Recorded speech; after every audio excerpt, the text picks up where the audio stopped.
he's a fantastic... People love this segment. I do too. He's the local historian. His name's Harry the H. Peacock.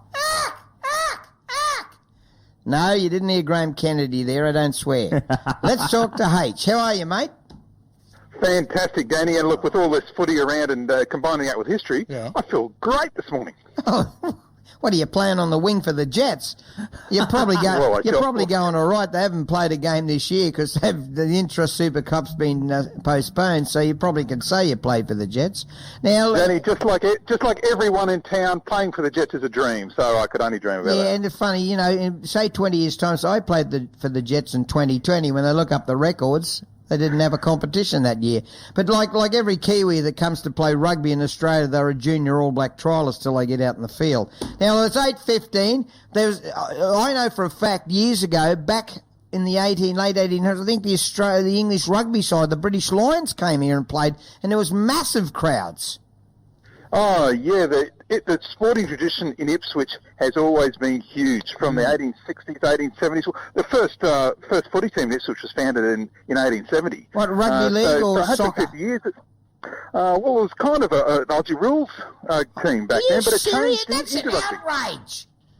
Yeah, Aussie but rules. Ipswich Football Club on the same. Is that right, eh? But the sporting history, the heritage of Ipswich has gone right back to the beginning, and that's why I was really wanting to tell you about this horse race in 1870 that was described at the time as the most exciting and memorable contest ever to be seen in the district. Do you know where it was run? Absolutely, and that's why it was so memorable, because it actually ran through the town of Ipswich itself, so virtually the whole population got to see it. Is it? They ran through the streets.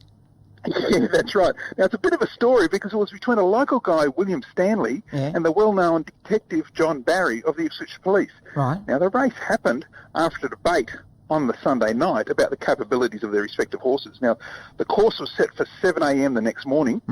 It was from the pocket on the north side across the river and up to the police lockup. Now, the distance was about 2 miles, which is Melbourne Cup distance, right? Yeah. And the prize for the winner was a bullock, and it was owners up. Now, what that means is Stanley and Barry had to ride their own horses. Now, that gave the light of Stanley a big advantage on his course called the Artful Dodger, which was the perfect name, which you'll find out in a moment. Yeah. That's because although Detective Barry's horse, which was also beautifully named Thief Catcher, was a great weight carrier. Right. But there was doubt about him going the distance, especially because Barry was double Stanley's weight. Right. And Stanley was actually an accomplished jockey, having ridden a place getter at the Ipswich races just the week before. So, Danny, the race got underway at 7 a.m. Monday, and the lighter Stanley forced the pace early and got a good lead.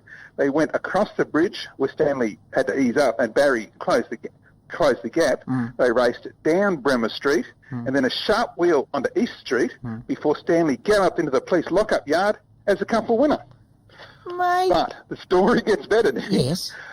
The bullock prize in the race itself wasn't as it seemed. We know that because the next morning, Detective Barry had Stanley up before the magistrate charged with bullock stealing.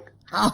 And the charge was ultimately dropped, but it may well have been the first case of attempted money laundering, or rather bullock laundering, in Queensland history, as well as the perfect police sting. Stanley rode straight into the horse lockup, the police lockup. You are, mate, your stories, honestly, they're fascinating.